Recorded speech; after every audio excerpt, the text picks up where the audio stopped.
As predicted in this channel, Massachusetts Uber drivers push for terms similar to New York settlement, right? I made this video about 2 weeks ago.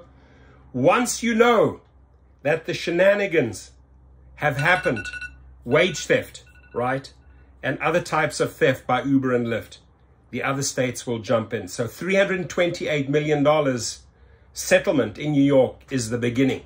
It's going to go state by state by state because Uber and Lyft were pulling the same shit everywhere. So expect some money down the line. It all depends when they open this case. So in this case, I think there were 5,000 drivers in Massachusetts that signed this petition. That's what I read, but let's jump in here.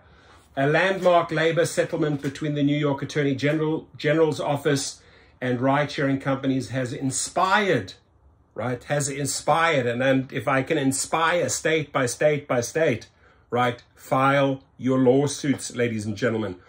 Get the attorneys, get the petitions going. Do this state by state by state.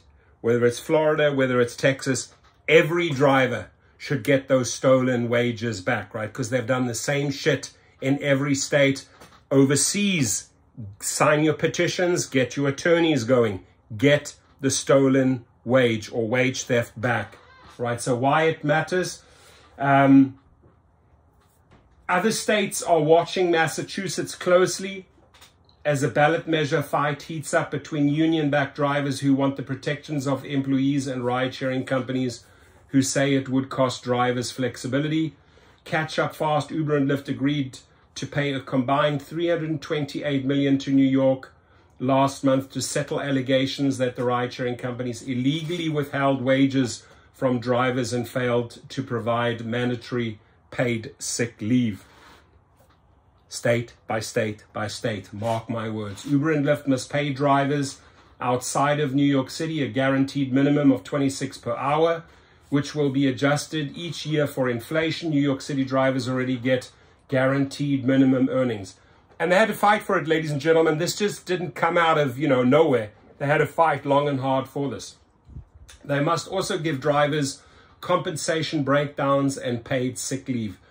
Driving the news, more than 5,000 Uber drivers in Massachusetts signed a petition urging state lawmakers to codify their status as independent contractors while implementing an earnings guarantee and expanding protections and benefits using the New York settlement as a model.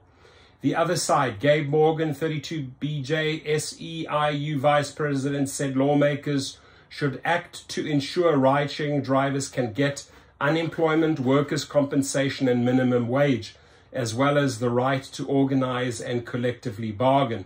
What's next? Dueling ballot measures could land on the ballot in November 2024. The campaign to unionize ride-sharing drivers said it gained enough signatures to make the ballot 2 weeks before today's deadline. The opposing coalition, Flexibility and Benefits for Massachusetts, also said it has enough signatures, right? So Uber and Lyft must be crapping themselves because the momentum has just started, ladies and gentlemen. Your comments, please.